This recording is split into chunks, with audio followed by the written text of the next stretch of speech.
small thing. No. Now this man, now he won't control Africa. He never fit control in house. Now when people they talk be that, we can they won't turn himself to Godfather, turn himself to African president. They control our African leaders, our presidents. Them. He no fit control in house. He no fit control in wife. The woman tear and slap, but waiting go make this man wife a whole president of France. I say, now this man where they control some African countries, we Burkina Faso, they don't stand up. Niger, Mali, say I beg go because if they say those ones, they don't see say this man, you know, they man enough. Say you know they man enough. Say they don't hear gist updates. Say now the wife they run am. They go say now this kind one I won't call run our giant of Africa. But some African leaders never see get sense. Some what we get, what we know, see they hop like antelope in and out of France.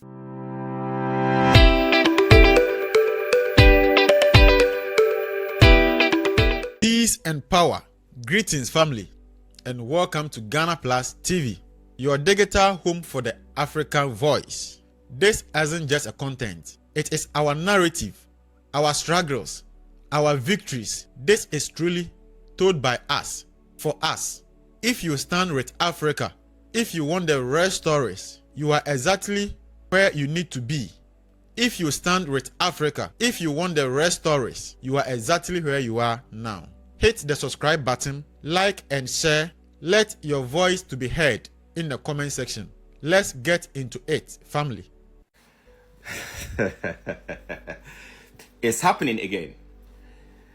It's happening again. You know, these are very words that you cannot forget when your woman tells you this. I'll stand by you. You know, I just want you to be focused. I want you to keep going. Do your best to make sure that the country, Burkina Faso, is working. I'll pray for you. I'll make sure that everything is going on well at home. If you need somebody to count on, you can always count on me. These are the very words that Traoré's wife will always say to him. But on the other hand, it's a big breaking news. Macron's wife, I don't know, his elder sister or whatever, okay? His wife, they call it his wife. It's a big blow on his face. The last time, I don't know what is going on with Macron's wife, life, when things started getting messed up in Africa with all the country they have colonized and they have dominated. I told us a few days ago that the wife was not pretty much happy about the whole thing. When the prime minister resigned, she was not happy. And it seems like she's trying to cancel Macron in a certain way, but the guy is not listening in a certain way. Till the recent time, about a few hours ago, you know, they were to go to Vietnam to get settled and settle some issues. You know, how are you going to even settle this? I know we do have problems, marital problem here and there. Yes, everyone go through that. But at that level, and with that, you know, public space for the wife to be able to smack him or slap him on his face, and he's trying to play it down, it doesn't make sense. Something is boiling. And I think Macron should just calm down a little bit. I know the economy is tanking, is going down.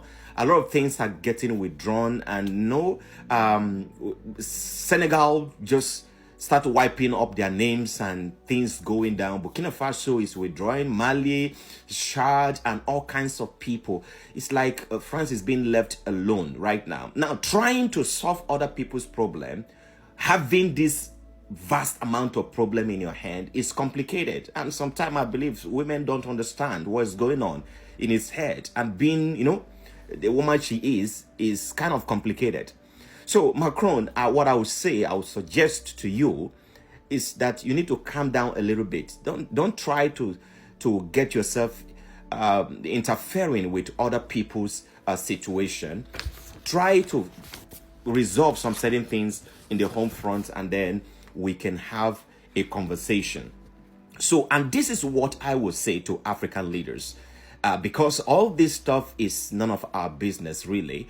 Whether his wife smack him, slap him, shoves him, or whatever they do, that is their own situation. Listen, their country is already organized. Their system is already organized. No matter what happened, France will always keep moving forward, forging forward and doing this. But Africa, what's going on with us?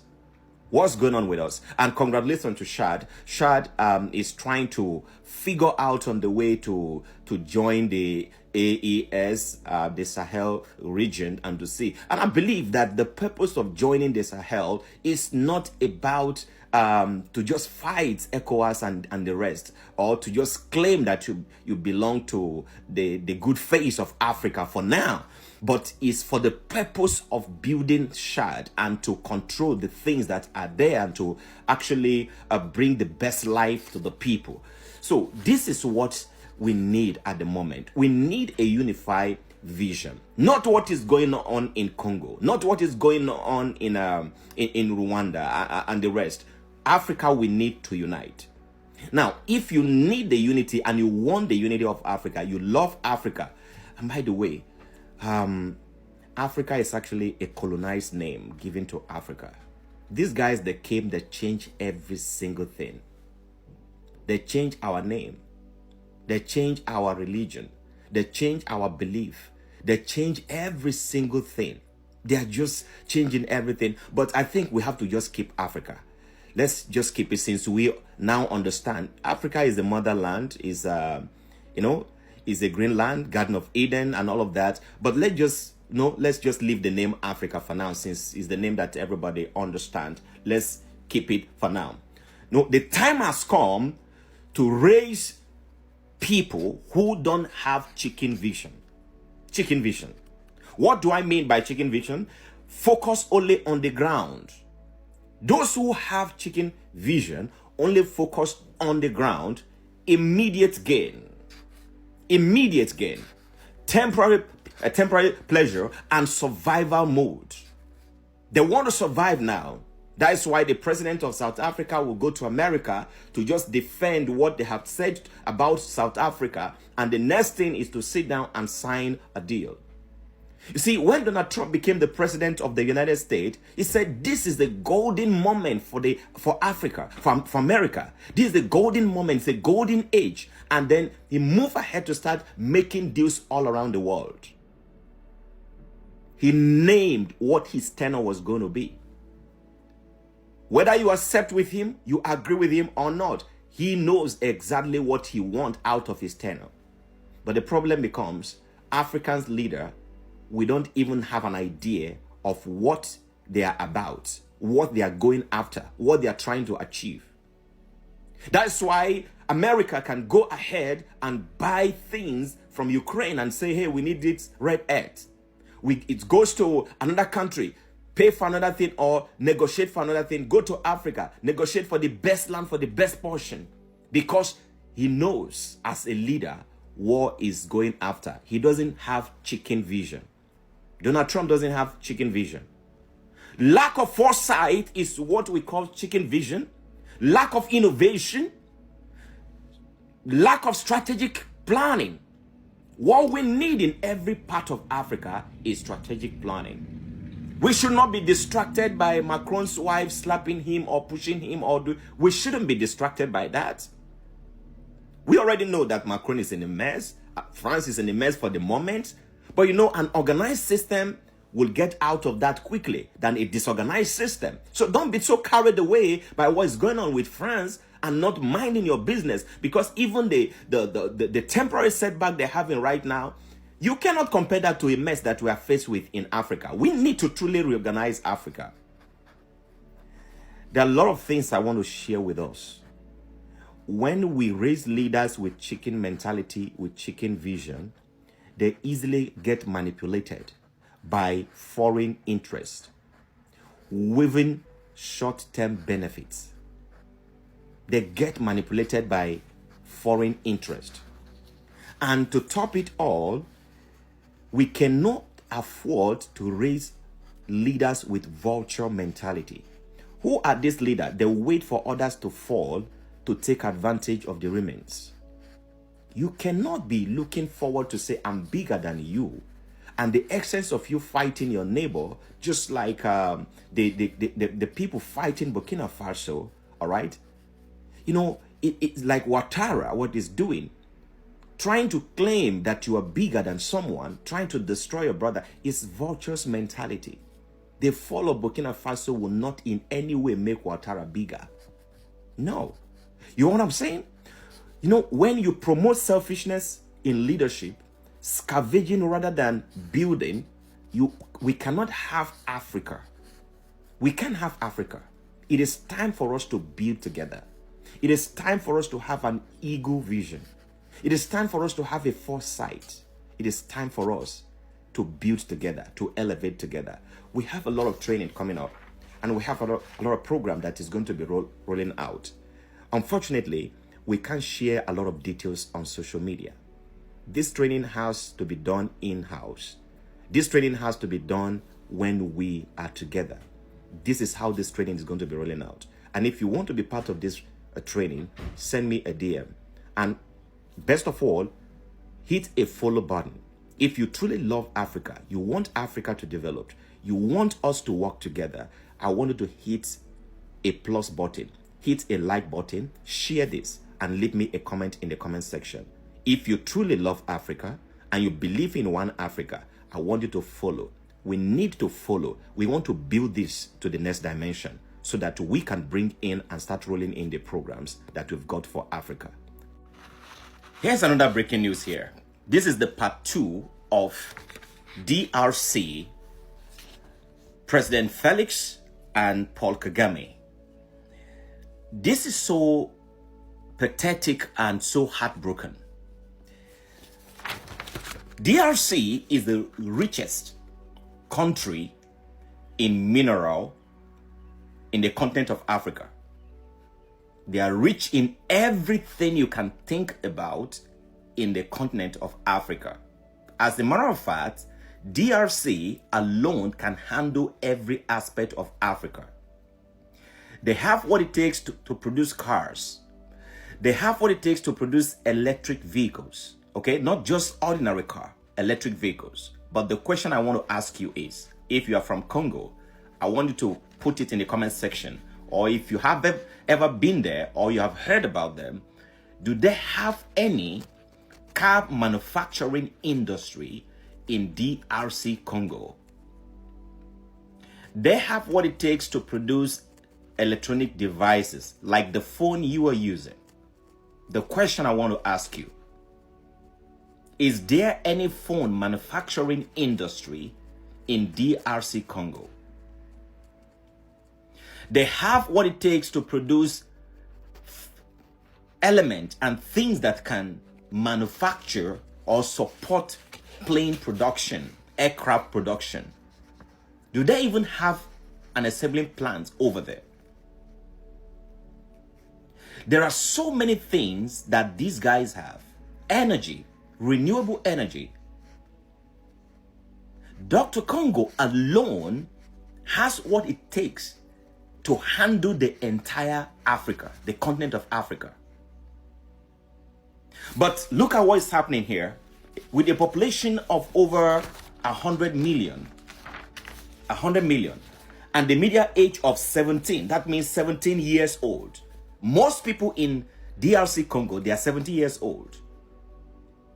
That means it has a young population that has the potential to build the economy and turn the country into something that is big. But despite all the potential, DRC faces major challenges, including political instability. The way they handle politics in DRC Congo is just like any other part of Africa. Has messed up the potential and the resources. Number 2, they also have high level of corruption in Congo. These things are available on the social media, in the public domain. Corruption. Number 3 is armed conflicts.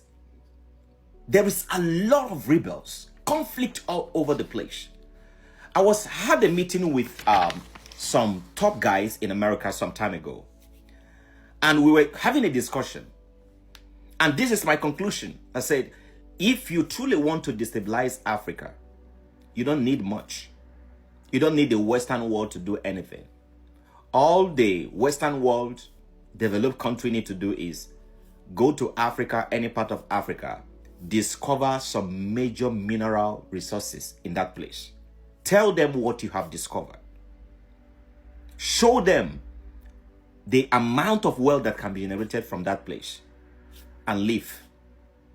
The next thing you're going to hear is conflict, is fight, is battle. Because Africa don't have the mindset to manage their own resources. Look at what's happening in DRC between Paul Kagame of Rwanda and DRC. This is a conflict in Africa. And now Paul Kagame and President Felix, they could not sit down to say, this is what we have discovered in our soil. This is what we have found in our soil. This is what it's worth. This is how I can come into play. This is what you can offer. This is what we can do. Are you telling me that if Rwanda want to offer money, for example, to Congo, they don't have $1 billion to offer them? So now they want to sign a deal that will not only complicate the next generation, the deal that you're going to enter into with America at this very moment is going to be between 30 years and 100 years. In other words, after President Felix and Paul Kagame, after they are long gone out of this planet Earth, the next generation will be left to suffer the consequences of their action. Why can't two brothers sit together and talk as brothers? This is what I have to offer. This is what I have to offer. How can we use this to build our environment? Wouldn't it have been more of a legacy that they will say Felix and Kagame, they turned Africa around? During their time, they were able to build roads. They were able to build drainages. They were able to build hospitals. They were able to build manufacturing factories. They were able to build phone manufacturing industries. They were able to make planes. They were able to do all kinds of stuff, build schools and all of that. Wouldn't it have been more honorable instead of all the fight and bringing foreign power? Let me tell you guys something. You guys don't understand. When you bring America, the Western world, into discussion, negotiation, you don't understand. For you to sign a deal that would tell America, please take over the land. You are selling your land. You are selling your sovereignty. You are selling your future. You are destroying every single thing and say, just do whatever you want to do. Do you truly think America will put their signature on any document if it has nothing to benefit them times 1,000 times? So we are so quick in Africa to sign a lot of documents that will complicate things. We are now in a generation where it's no longer a forced slavery. Now we are willingly giving ourselves to be enslaved, not a people that were shamed and taken away from Africa anymore. We are giving our lands away. We are giving our resources away. We are signing documents and we are so in a hurry. The desperation to sign and to solve a problem that can be settled for a long period of time, we want immediate gain. The 1 billion they put on the table, you quickly convert it to your own currency and you want to sign. You want to sign away the future of the unborn children. So we have challenge of underdeveloped infrastructure. How do you build your infrastructure? How do you build your road network? How do you build your internet? How do you build all things if you are selling away your land and your mineral resources? What tools are you going to give to the next generation to build upon if you are selling away every single thing that they're supposed to build on? So this issue hinders its ability to benefit fully from its natural wealth and often attract foreign exploitation and illegal mining practices.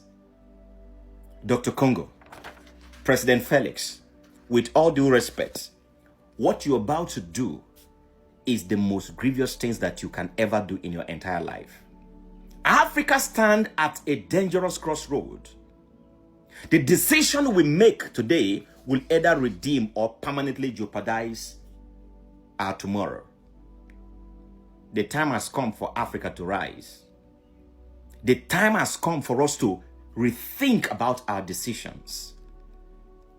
The time has come for us to challenge our decision, to question the validity of our decisions as leaders. Time has come to raise an alarm in Africa. People with chicken vision cannot lead Africa to the next level. And this is not referring to Kagame or President Felix, but we are also speaking about the next generation. We cannot sell our lands, our dignity, and still expect to prosper. Leave me a comment in the comment section. I want you to share this. Let this get to thousands of people. Give me a follow. Hit that follow button. We want to improve Africa. We want to change Africa. We want to transform